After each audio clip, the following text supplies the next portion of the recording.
போக்குவரத்து விதிகளை மீறியதாக அரசு பேருந்துகள் மீது தமிழகம் முழுவதும் 200க்கும் மேற்பட்ட வழக்குகள் 2 நாட்களில் பதிவு செய்யப்பட்டுள்ளன.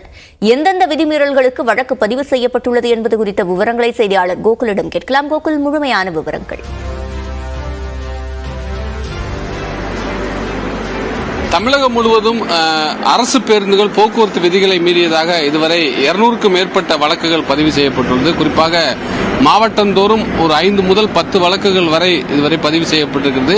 சென்னையை பொறுத்தளவு சென்னை புறநகர் பகுதி, தாம்பரம், செங்கல்பட்டு, அதேபோல விழுப்புரம், தென்காசி, ஈரோடு உள்ளிட்ட பல்வேறு மாவட்டங்களில் அரசு போக்குவரத்து மீது, அதாவது அரசு பேருந்துகள் மீது போக்குவரத்து விதிகளை மீறியதாக போக்குவரத்து போலீசார் வழக்கு பதிவு பண்ணியிருக்காங்க. குறிப்பாக ஒரு வழி பாதையில் வந்தது, சிக்னலை மீறி சென்றது, அதேபோல முறையாக சீருடை அணியாமல் பேருந்து ஓட்டுநரும் நடத்துனரும் பேருந்து இயக்கியது உள்ளிட்ட பல்வேறு காரணங்களுக்காகவும், அதேபோல நோ பார்க்கிங்கில் பேருந்து பார்க் செய்தது, பேருந்து நிறுத்தத்தில் பேருந்து நிறுத்தாமல் சற்று தள்ளி நிறுத்தியது, பயணிகளை ஏற்றியது உள்ளிட்ட பல்வேறு காரணங்களுக்காக போக்குவரத்து விதிகளை மீறியதாக இந்த வழக்குகள் பதிவு செய்யப்பட்டிருக்கிறது. குறிப்பாக நாங்குநேரியில் ஒரு காவலர், ஆறுமுக பாண்டி என்ற ஒரு காவலர் பேருந்தில் பயணம் செய்யும் போது பேருந்தில் டிக்கெட் எடுக்காத காரணத்தினால் அவர் அங்கிருந்து நடத்துனரோடு வாக்குவாதம் ஏற்பட்டு அங்கிருந்து இறக்கிவிடப்பட்டார்.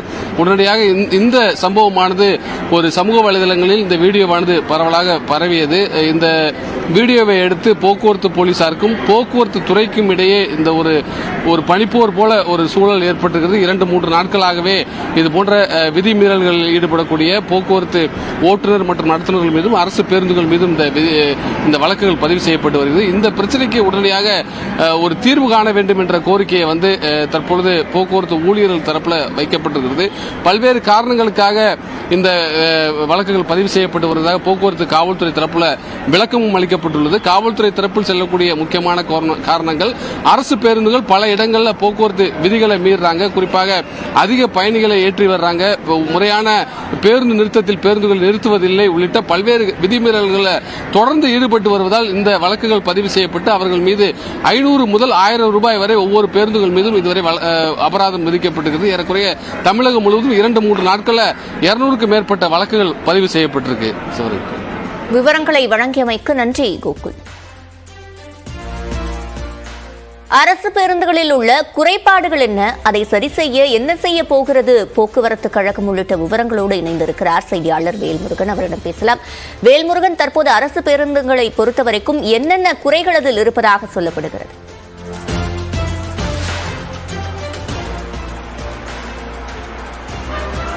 சிவரஞ்சனி, குறிப்பாக போக்குவரத்து துறை ஊழியர்களுக்கும் அதேபோல காவல்துறையினருக்கும் தற்போது கடுமையான அந்த சட்ட ரீதியான மோதல்கள் நடைபெற்று வரதை பார்க்கிறோம். குறிப்பாக ஓட்டுநர் நடத்துனர்களுக்கு இடையே தற்போது அந்த தொடர்ச்சியாக பேருந்துகளில் பல்வேறு விதமான அந்த அபராதங்கள் விதிக்கக்கூடிய சூழலை நேரடியாக பார்க்கிறோம். ஆறுமுக பாண்டியன் அவருக்கு டிக்கெட் எடுக்கல அந்த விவகாரம் அப்படிங்கிறது தற்போது ஒரு பூதாகரமாக மாறி அனைத்து அரசு பேருந்துகளும் தற்போது ஆய்வு செய்யக்கூடிய பணிகளில் போக்குவரத்து போலீசார் ஈடுபட்டிருக்காங்க. குறிப்பாக நம்மளுடைய அரசு பேருந்துகள்ல இருக்கக்கூடிய அந்த கட்டமைப்புகள் என்ன, அது எந்த அளவுக்கு இருக்கிறது, அபராதம் விதிக்கக்கூடிய அளவிற்கு செய்யக்கூடிய தவறுகள் என்ன என்பது போன்ற பல விஷயங்களை நம்ம இதுல பார்க்கிறோம். குறிப்பா இது நாம இருக்கிறது தற்போது கோயம்பேட்டில் இருக்கக்கூடிய ஒரு பேருந்து. இந்த பேருந்தை பொறுத்தளவுக்கு இந்த வழக்குகள்ல பெரும்பாலான வழக்குகள்ல 2 வழக்கு போடுறாங்க. ஒன்னு நோ பார்க்கிங், இன்னொன்னு சீட் பெல்ட். ஆக்சுவலா நம்மளுடைய அரசு பேருந்துகளுடைய சீட்டே இப்படிதான் இருக்கும். சீட் பெல்ட்டுக்கான அந்த முகாந்தரம் அதாவது வழக்கமா கார்ல பாத்தீங்கன்னா சீட் பெல்ட்டுக்கான அந்த லாக்லாம் நம்ம பார்ப்போம். இந்த இடத்துல சீட் நம்ம இப்படி சீட் பெல்ட் போடுற மாதிரி இருக்கும். ஆனா அரசு பேருந்துகளை பொறுத்தளவுக்கு பெரும்பாலான பேருந்துகள் பழைய பேருந்துகளாக இருக்கு. எஸ்சிடிசி பேருந்து தான் ஓரளவுக்கு புதுசா இருக்கும். ஆனா இந்த மாதிரியான அதாவது டிஎன்எஸ்டிசின்னு சொல்லுவாங்க, இந்த பேருந்துகள் அரசு விரைவு போக்குவரத்து, அரசு போக்குவரத்து கழகத்தினுடைய பேருந்து. இதனுடைய சீட்டினுடைய லெவலே இப்படிதான் இருக்கும். இப்படி இருக்கும்போது இதுல சீட் பெல்ட்டுக்கான அந்த தேவை அப்படிங்கிறது கட்டாயமா இருந்தாலும் கூட சீட் பெல்ட்டே இல்லாதப்ப ஓட்டுநர்கள் எப்படி சீட் பெல்ட் போடுவாங்க அப்படிங்கிற ஒரு கேள்வி எழுந்திருக்கு. அதே போல அதிக அளவிலான கூட்டங்கள் ஏற்றணும், எவ்வளவு பேர் ஏற்றணும் அப்படிங்கிற மாதிரியான கட்டுப்பாடுகள் அப்படிங்கிறது போக்குவரத்து துறை சார்பில் குறிப்பாக ஆர்டிஓ அவங்களுடைய தரப்புல வெளியிடப்பட்டிருந்தாலும் கூட தற்போது நம்ம இந்த விழா காலங்களில் வார இறுதி நாட்கள்ல ஒவ்வொரு பேருந்திலுமே கூட்டம் அப்படிங்கிறது முழுக்க நிரம்பி இருப்பாங்க. முழுக்க கூட்டமாக தான் இருக்கும். ஒரு பேருந்துக்கு இவ்வளவு பேர் தான் அப்படிங்கிற மாதிரி எண்ணிக்கையில ஏற்ற மாட்டாங்க. இது போன்ற பல பல பிரச்சனைகளை தற்போது போக்குவரத்து ஊழியர்கள் சந்திக்கக்கூடிய ஒரு சூழல் ஏற்பட்டிருக்கு. எனவே இதையெல்லாம் வந்து சரி செய்வதற்கு உடனடியாக முதலமைச்சர் வந்து இதில் தலையிடணும்னு சொல்லிட்டு போக்குவரத்து ஊழியர் சங்கங்கள் சார்பில் முதலமைச்சருக்கு 2-3 சங்கங்கள் தற்போது நேரடியாகவே முதலமைச்சருக்கு இந்த கடிதங்களை எழுதியிருக்கிறாங்க. ஏன்னா இது நாங்குநேரியில் ஏற்பட்ட ஒரு பிரச்சனையாக இருந்தாலும் கூட போக்குவரத்து போலீசார் காவல்துறையினர் இதை வந்து ஒரு சீரியஸான இஷ்யூவா அவங்களுக்குள்ள பாக்குறாங்க. ஏன்னா இது அவங்களுடைய வாட்ஸ்அப் குரூப்கள்ல, அதாவது ஒவ்வொரு போலீசாருமே ஒரு வாட்ஸ்அப் குரூப் வச்சிருப்பாங்க. அவங்களுடைய நண்பர்கள் குழுக்களுக்குள்ள இது வந்து பகிரப்பட்ட செய்தியா கூட பல செய்திகள் வெளிவந்திருக்கு. இது போன்ற நிலையில போக்குவரத்து போலீசாரிடம் தற்போது நம்மளுடைய அரசு பேருந்து இயக்கக்கூடிய ஓட்டுநர்கள் நடத்துனர்கள் வந்து கடுமையான அளவுக்கு பாதிக்கப்படுறாங்க அப்படின்றத புரிந்து கொள்றோம். ஏன்னா அடிப்படையான வசதிகள் அப்படிங்கிறது அவங்களுடைய சட்ட விதிகளுக்கு உட்பட்டு அரசு பேருந்துகள் இருந்துச்சு அப்படின்னா அதை அவங்க கட்டாயம் பயன்படுத்துவதற்கான வலியுறுத்தலாம். குறிப்பா ஆம்னி பேருந்துகளில் கூட சீட் பெல்ட் போடுற பழக்கம் அப்படிங்கிறது நம்ம வந்து பெரும்பாலும் பார்க்க முடியல. அவர்களுக்கெல்லாம் அபராதம் விதிக்கப்பட்டதா அல்லது இது வந்து இப்போ இந்த டிக்கெட் எடுக்காத விவகாரத்தில் இவங்களுடைய அதனுடைய எதிரொலியாக இப்படி செயல்படுகிறார்களா என்ற கேள்வி வந்து இருக்கு. இருந்தாலும் கூட சட்ட ரீதியாக போலீசார் செய்யும் பொழுது நம்மளுடைய ஓட்டுநர்களுடைய பாதுகாப்பு, பயணிகளுடைய பாதுகாப்பிற்கு என்னென்ன நடவடிக்கை எடுக்க வேண்டுமோ அது போக்குவரத்து துறை அனைத்து பேருந்துகளுமே எடுத்து அதை வந்து ஒரு விதிமுறைகளை வந்து சரியாக மீண்டும் வடிவகுக்க வேண்டும் அப்படிங்கிற கோரிக்கை வந்து எழுந்திருக்கிறது. எனவே தமிழ்நாடு முதலமைச்சர் இந்த விவகாரத்தில் தலையிட்டு அடுத்த கட்டமாக என்ன செய்ய போகிறார் அப்படிங்கிற கேள்விதான் தற்போது எழுந்திருக்கிறது. சிவரஞ்சனி, விவரங்களை வழங்கியமைக்கு நன்றி வேல்முருகன். முல்லை பெரியாறு அணைக்கு மாற்றாக புதிய அணை கட்டுவதற்கு மத்திய அரசின் அனுமதியை கேரளா கோரியுள்ளதால் தேனி மாவட்ட விவசாயிகள் அச்சமடைந்துள்ளனர். இது தொடர்பான கள தகவல்களை பாலார்பட்டி கிராமத்தில் உள்ள நமது செய்தியாளர் பழனிக்குமாரிடம் கேட்கலாம். பழனிக்குமார், தேனி மாவட்ட விவசாயிகளை பொறுத்தவரைக்கும் தற்போது என்ன பாதிப்பு இதனால் ஏற்படும் என்று தெரிவிக்கிறார்கள்? நிச்சயமாக சிவரஞ்சனி, அதாவது தென் தமிழகத்தில் உள்ள தேனி, மதுரை, திண்டுக்கல், சிவகங்கை மற்றும் ராமநாதபுரம் ஆகிய 5 மாவட்டங்களின் நீராதாரமாக திகழ்வது முல்லை பெரியாறு அணை. இந்த முல்லை பெரியாறு அணையானது ஆங்கிலேயர் ஆட்சி காலத்தில் கர்னல் ஜான் பென்னிக்விக்கால் 999 ஆண்டுகால ஒப்பந்த அடிப்படையில் கட்டி முடிக்கப்பட்டு 1895ஆம் ஆண்டு முதல் பயன்பாட்டுக்கு வந்தது.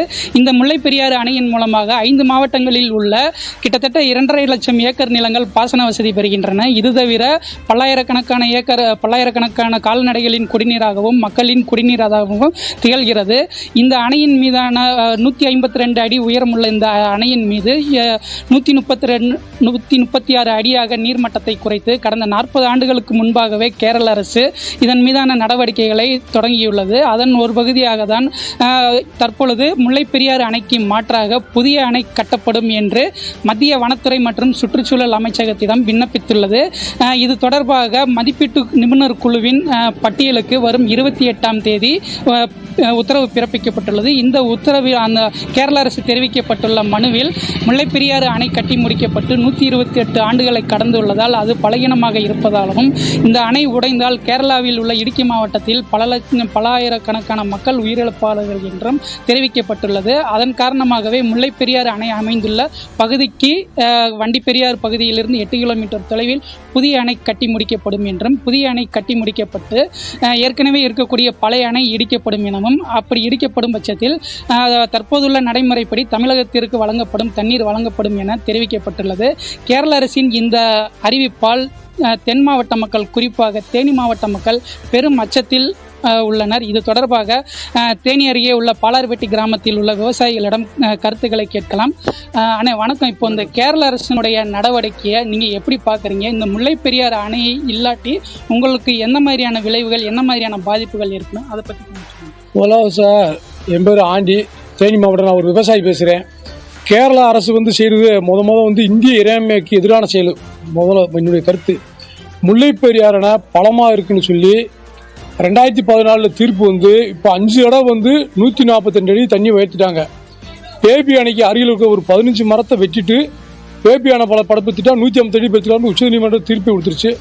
அணையை பல கட்ட சோதனை நடத்திட்டாங்க. அது எனக்கு தெரிஞ்சு உலகத்தில் அதிகமான சோதனைக்கு உட்படுத்தப்பட்ட அணைன்னு சொன்னால் அது முல்லை பெரியாறு அணை இருக்கேன். அவ்வளோ பல வாய்ந்த அணையாக இருக்குது நம்ம முல்லை பெரியாறு அணை. இதை ஒரு கேரள அரசு, நாங்களும் கேரள மக்கள் ஒரு அண்ணன் தம்பியா சகோதரனா ரொம்ப நெருக்கமாக வாழ்ந்துட்டு இருக்கோம். இப்படிப்பட்ட மக்களுக்கு இடையில ஒரு போராட்டத்தை தூண்டுக்கூடிய விதமாக இந்த கேரள அரசு செய்து அணையும் பலமா இருக்கு. உச்சநீதிமன்றம் தீர்ப்பு வழங்கிருச்சு.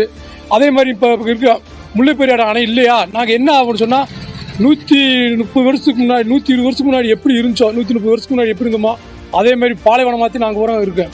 சாப்பாடு வழியில் எதுவுமே இல்லை, உயிரினங்கள் வாழ முடியாது. விவசாய ஏக்கர் பல லட்சம் ஏக்கர் எனக்கு பூரா விவசாயம் இல்லாமல் காஞ்சு நாங்கள் வழி இல்லாமல் நாங்கள் எப்படி இது வேறு மாநிலத்துக்கு போகிறதா இல்லை வேறு நாட்டுக்கு போகிறதா, அந்த நாட்டுக்கு எனக்கு இலங்கை மருமாவுக்கு போகிறதா, எங்கேயும் வாழ வழி இல்லை. அதனால முல்லை பெரியாறு அணை வந்து எங்களுக்கு வந்து ஒரு